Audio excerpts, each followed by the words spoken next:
Good morning, Primary 4. Today we have the first new lesson in geometry, which is congruent. To know the meaning of congruent, look at this picture.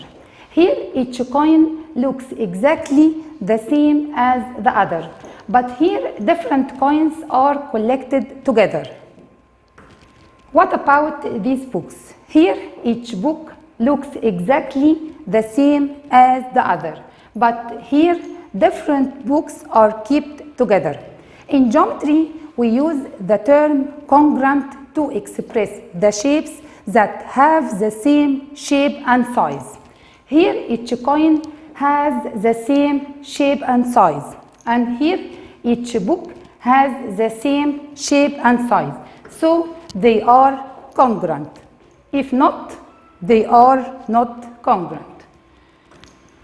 So congruent means has the same shape and size.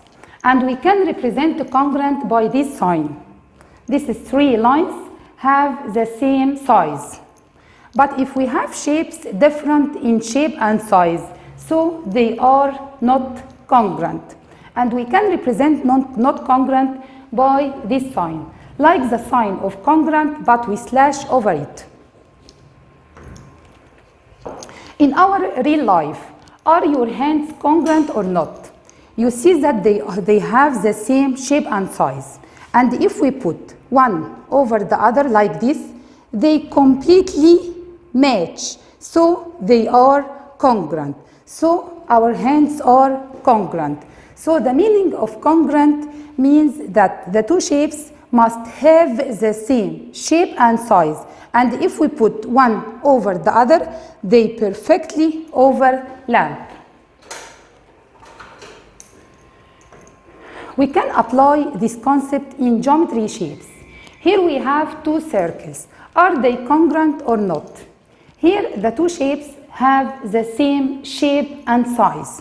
And if we put one over the other like this, they perfectly overlap. So they are congruent. What about these two triangles? Here the two triangles different in size, and if we put one over the other, they don't perfectly overlap, so they are not congruent. Here we have figures. Are the figures congruent or not? Here we have two triangles. You see that these two triangles have the same shape and size, and if we put one over the other like this, they completely match, so they are congruent. Next one, are the figures congruent or not? You see that these two figures have different shape and size, and if we put one over the other, they don't perfectly overlap, so they are not congruent. What about these shapes? First, let me rotate this shape to see if they are congruent or not, like this.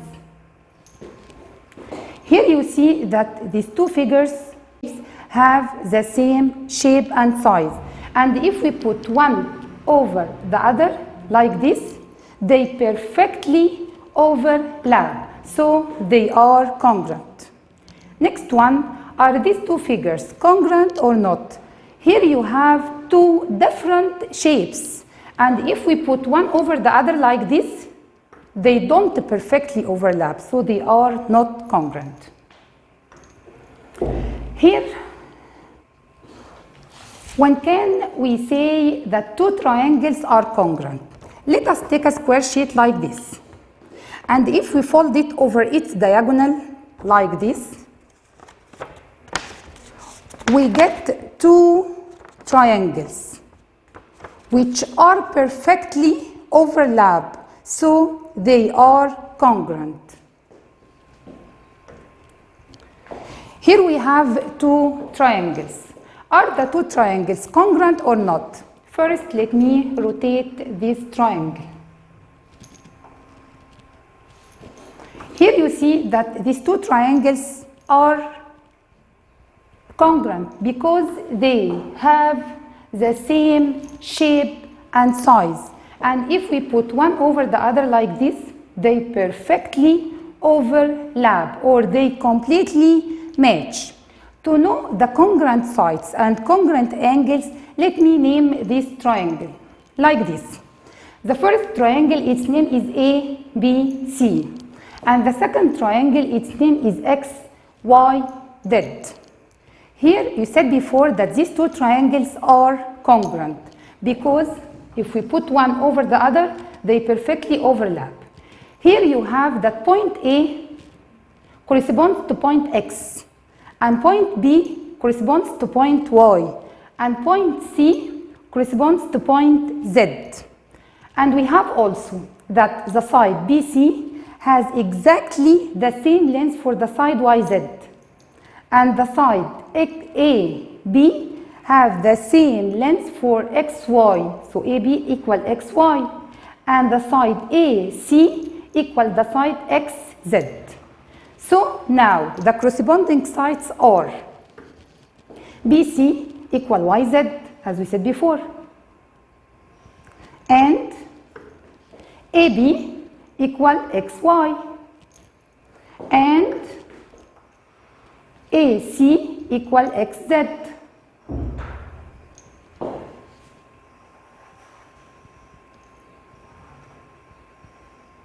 Okay, and the congruent angles here, measure angle X equal measure angle A, and also measure angle B equal measure angle X, and measure angle C equal measure angle Z.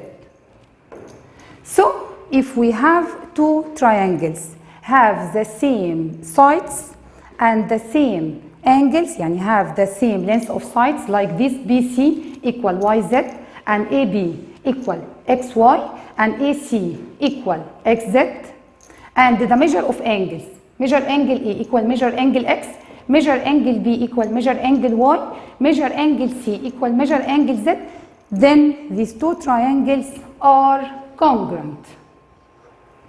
So triangle ABC, congruent, this is the sign for congruent for triangle XYZ.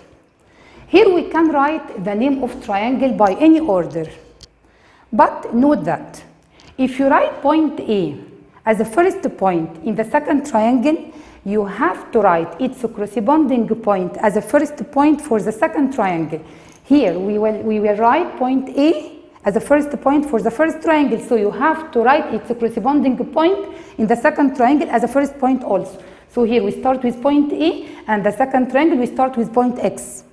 And if we write point B as a second point, so you have to write its corresponding point, which point Y, as a second point for the second triangle. Point C as a third point, so you have to write point Z as a third point. But if we write triangle BCA, congruent for which triangle? Here we start with point A. The corresponding point here we start with point B. The corresponding point for B is Y. So we start here with point Y.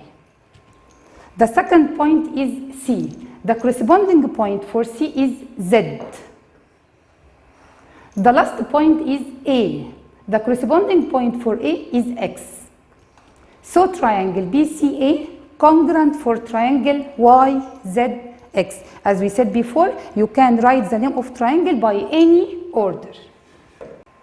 So we can deduce that two polygons are congruent if their corresponding sides are equal in length and their corresponding angles are equal in measure. So we have two conditions to be congruent.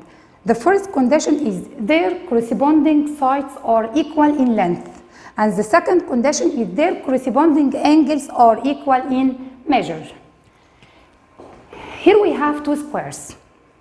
The first A, B, C, D. The second is X, Y, Z, L. Here you see that these two squares have the same shape and size. And if we put one over the other like this, they perfectly overlap. So these two squares are congruent if the side length of one of them is 4 centimeters.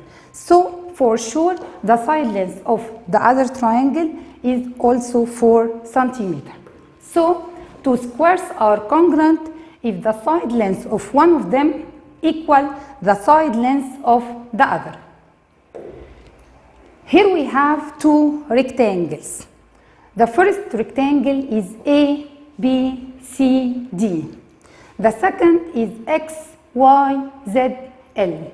Here you see that these two rectangles have the same shape and size.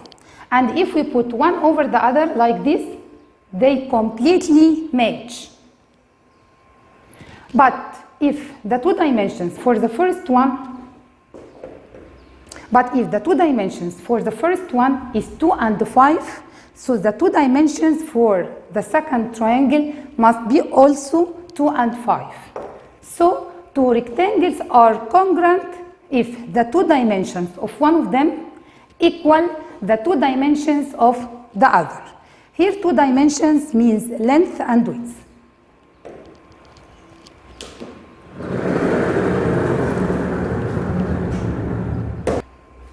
Now we will solve some parts from the booklet. Complete. Two polygons are congruent if their corresponding sides are equal, as we said before, and their corresponding angles are equal. As we said before, that two polygons are congruent if their corresponding sides are equal in length and their corresponding angles are equal in measure. In polygon A, B, C, D is congruent to the polygon X, Y, Z, L. So measure angle Z, which is third point, equal measure angle what? We said before that the first point, which is point A, is corresponding point is X. The corresponding point for A is X, and the corresponding point for B is Y. So the corresponding point for C is Z. So measure angle Z equal measure angle C. Two squares are congruent if the side length of the first is equal the side length of the second. Next page.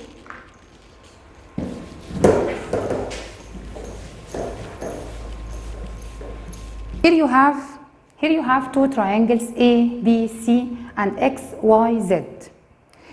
The triangle ABC is congruent for triangle X, Y, Z.